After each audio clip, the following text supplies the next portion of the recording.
According to first law of thermodynamics,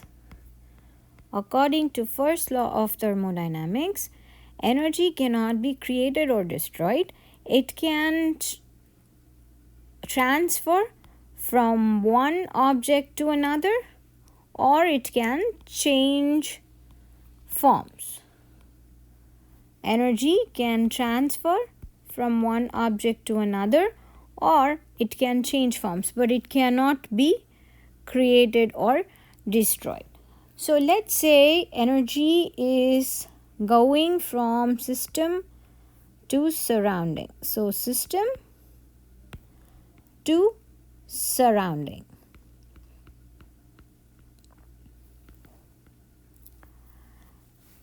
In what form will it exchange?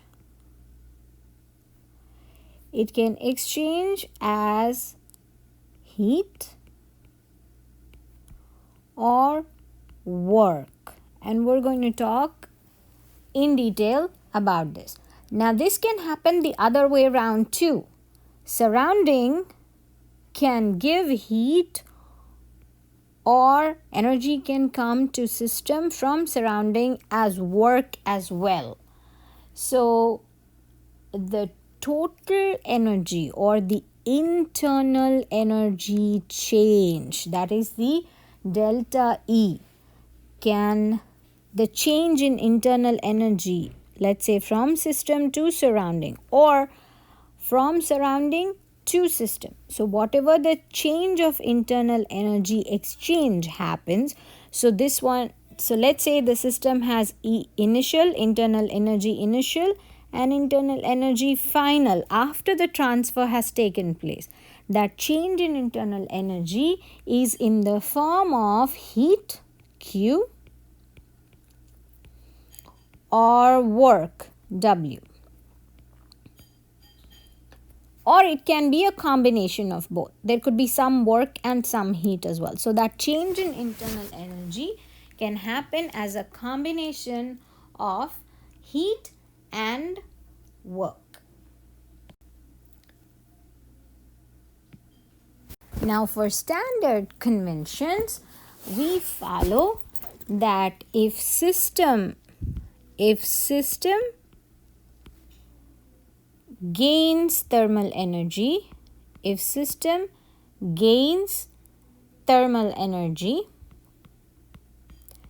meaning the energy gain is in the form of heat. If the system gains thermal energy, then Q is positive.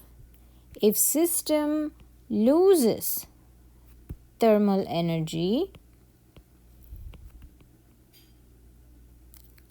Q is negative.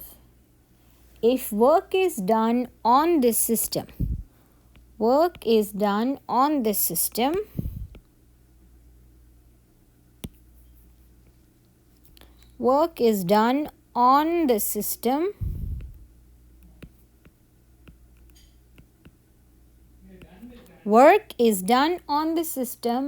then W plus for the system, as in work is positive.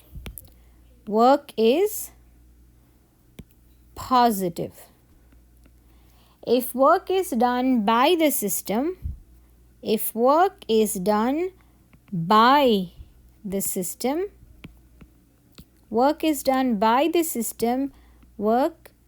given as negative. Energy flows into the system. If energy flows into the system, as in system gains energy flows into the system,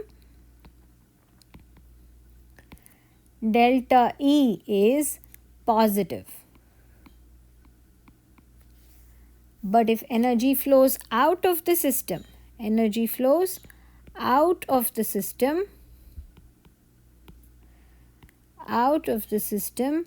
then delta E is taken as negative.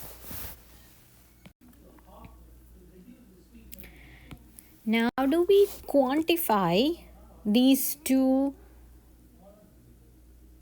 forms of exchange of energy. Let's start with heat first. When a system exchanges energy in the form of heat, let's say a system absorbs heat,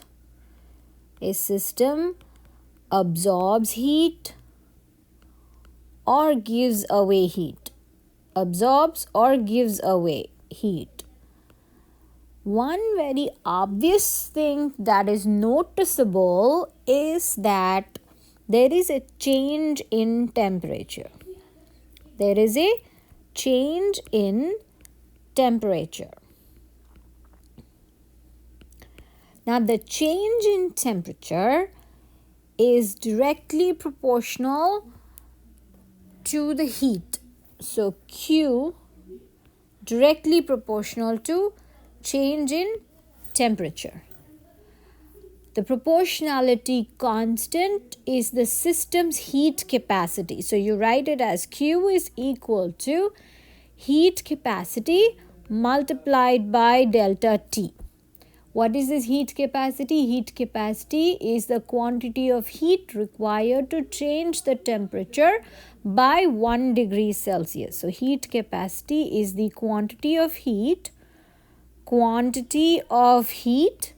needed to change the temperature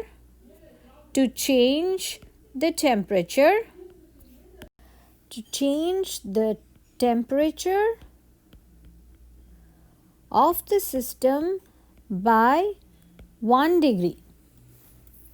Okay, in this case 1 degree Celsius. So then C is equal to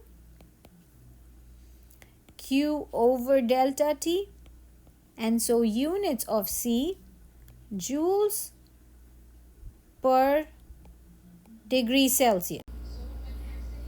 Now, this heat capacity is different from specific heat capacity. Specific heat capacity, CS. Specific heat capacity, C subscript S. This is the amount of heat. Specific heat capacity is the amount of heat required. This is required to change or to raise,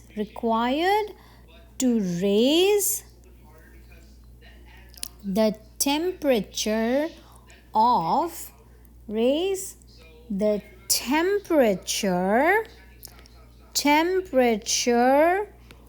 of 1 gram of substance, 1 gram of by 1 degree Celsius. So in this case, what happens is that the units of specific heat capacity will become joule over gram degree Celsius, or sometimes it is written as joule per gram and per degree Celsius. Okay, this is again, sometimes specific heat is expressed as molar heat capacity. So sometimes heat capacity is expressed as specific heat capacity. Sometimes it is expressed as molar heat capacity. What will be the difference? Molar heat capacity will be the amount of heat needed to raise the temperature of 1 mole of a substance. The amount of heat needed to raise the temperature of 1 mole of the substance, 1 mole of that substance by 1 degrees Celsius. By 1 degree Celsius. In this case, what happens? The units will be joule per mole degree Celsius. Joule per mole degree Celsius. This quantity depends on the kind of substance being heated. So heat capacity is an intensive property, right? So it depends on the kind of substance. So it's a intensive property. It depends on the kind of substance. So it is unique for every substance. So it depends on what substance you're talking about. If you're talking about heating iron, the intensive capacity, the specific heat capacity will be 0.449. If you're talking about copper, it will be 0.385. Like that, it's very unique for every substance. And how are we going to use this? We're going to use this specific heat capacity or heat capacity to calculate the amount of heat for changing temperature, meaning heat, or Q, is equal to mass of the substance in grams,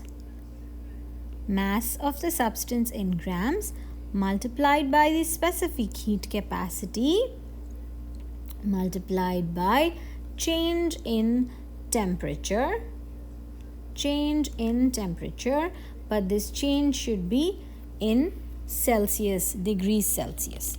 And the units of specific heat capacity, joules per gram degrees Celsius.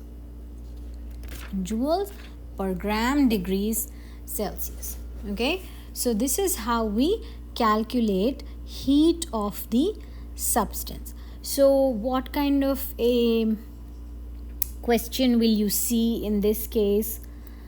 Say for example, you find a penny on the road, and this is an example that I am seeing in the textbook. This is an example for temperature changes and heat capacity. On 4th edition, this is example 6.2 on 4th edition.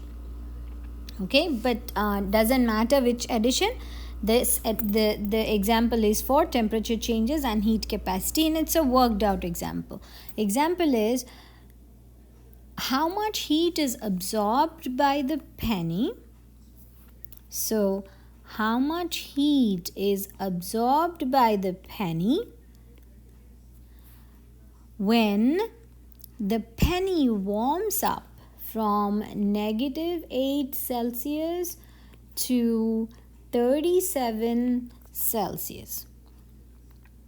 Okay, the mass of the penny is given as 3.10 grams, and it is a penny made out of copper. So therefore, copper specific heat is given as 0.385 joules per gram degree Celsius. So the question is, what is the heat absorbed when a penny goes through this much change of temperature? Mass is given in grams and specific heat capacity is also given. So Q is equal to, like we've seen in the last slide, Q is equal to M times CS times change in temperature in degrees Celsius. So mass is 3.10. It's very important. It should be in grams because this is in grams. So mass is in grams. Specific heat capacity 0.385 and temperature difference. 37 final temperature minus initial temperature. 37 minus -8. So what is the change in temperature? This will turn out to be 45,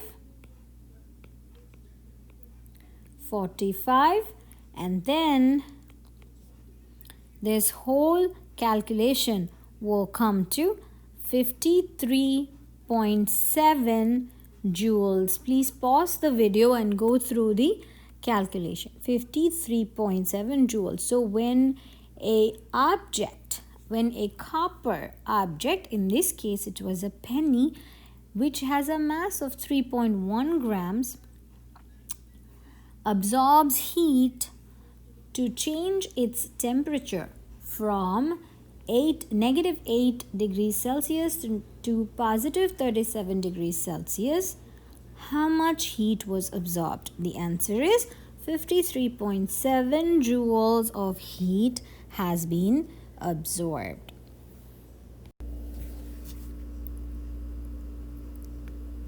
Now what happens if we are looking at transition state changes? For example, an ice cube melts. Okay, let's say an ice cube melts to water. In this case, this happens at 0 degrees, and until the entire sample of ice has turned into water, temperature remains 0 degrees. So that means delta T is 0. So then Q will be M times Cs times delta T, which is 0. That means the entire Q is 0. That's not the case. There was some heat absorption, which is why this ice cube turned into water, right? So how does that work? When there is no change of temperature, what you have to do is you have to calculate heat changes using molar heat vaporization, molar heat of vaporization, or molar heat of fusion, or whichever change of state that is happening. But we don't do that right now. As of now, we use our Q is equal to MC multiplied by delta T. When we have to use this, that formula will be placed here and calculations will be shown for that. Now another typical type of problem that you will see is thermal energy transfer problems. Thermal energy transfer problems.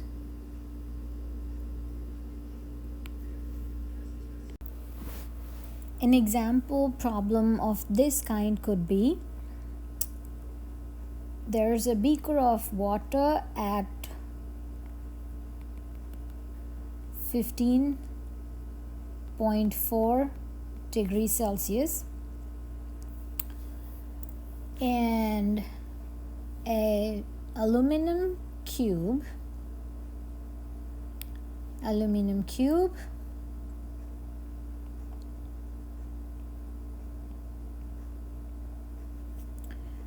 of mass 32.5 grams and temperature 45.8 Celsius was dropped into this water. The mass of water was 105.3 grams. Okay, so there was a warm aluminum cube, 32.5 grams mass, and it was at a temperature of 45.8 degrees, and it was dropped into water at 15.4. Now remember, when there is a transfer of thermal energy from one object to another, why does this transfer happen? This happens because one of them is warmer and one of them is cooler.